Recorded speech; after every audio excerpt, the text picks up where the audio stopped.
જૈનોમાં 16 વિદ્યાનું મહત્વ છે. 16 વિદ્યા દેવીઓ પણ ઘણા લોકોની કુળદેવીઓ છે. સેંકડો લોકો, હજારો લોકોના કુળદેવતા તરીકે, કુળદેવ તરીકે જુદા જુદા ભગવંતો છે. પરમ પૂજ્ય જૈનાચાર્ય તપાગચ્છાદેવજી પ્રેમશ્રીજી મહારાજ સાહેબ, મારા ગુરુદેવ મુંબઈમાં બિરાજમાન હતા ત્યારે એમને કહ્યું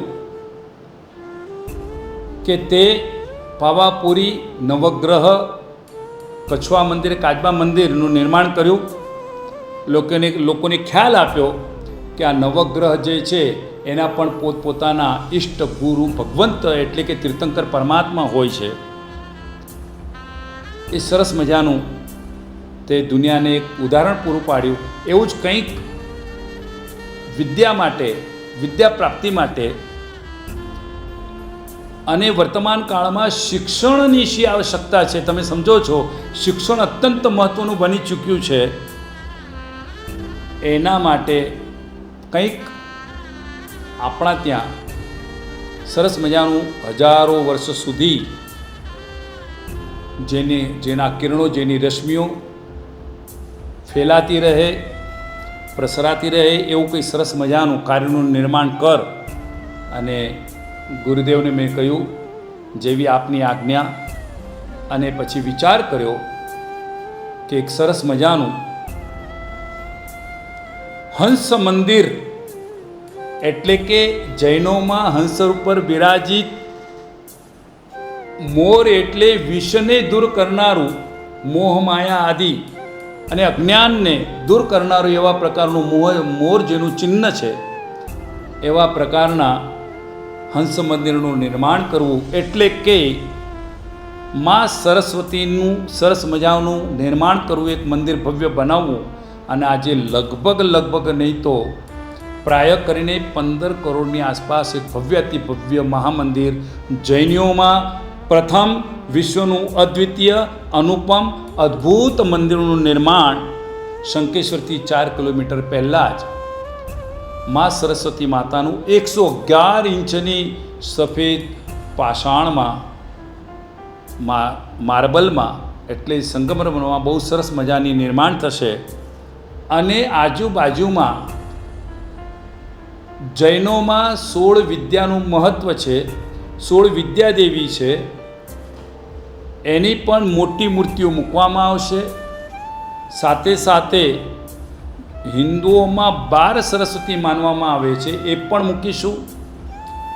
અને આમ તો જુદા જુદા પ્રાચીન સમયમાં જ્યાં જ્યાં મા સરસ્વતી બિરાજમાન હોય એની મૂર્તિની પ્રતિકૃતિઓ લગભગ 72 જેવી મૂકવાનો પણ અમારો વિચાર છે. અને સાથે સાથે 45 આગમ જે જૈનોમાં બતાવ્યા છે એ પણ મૂકીશું.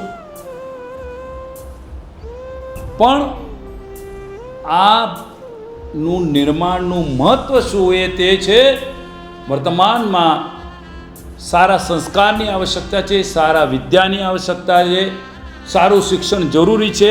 અને જે વ્યક્તિ સારું શિક્ષણ પ્રાપ્ત કરશે એ ક્યારેય પણ સમાજથી ફેંકાયેલો નહીં હોય, સમાજથી વિમુખ નહીં હોય, સમાજથી દૂર નહીં હોય, સમાજ સાથે જોડાયેલો હોય, સુશિક્ષિત હોય, સુસંસ્કારિત હોય. અને સાથે સાથે બીજી ભાષામાં કહું તો જે દુર્ગુણો છે 3, દુરાચાર, વ્યભિચાર ને ભ્રષ્ટાચાર વગેરે, આવા પ્રકારના પણ એ દુર્ગુણોથી મુક્ત હશે જો એ સારો ભણેલો હશે તો.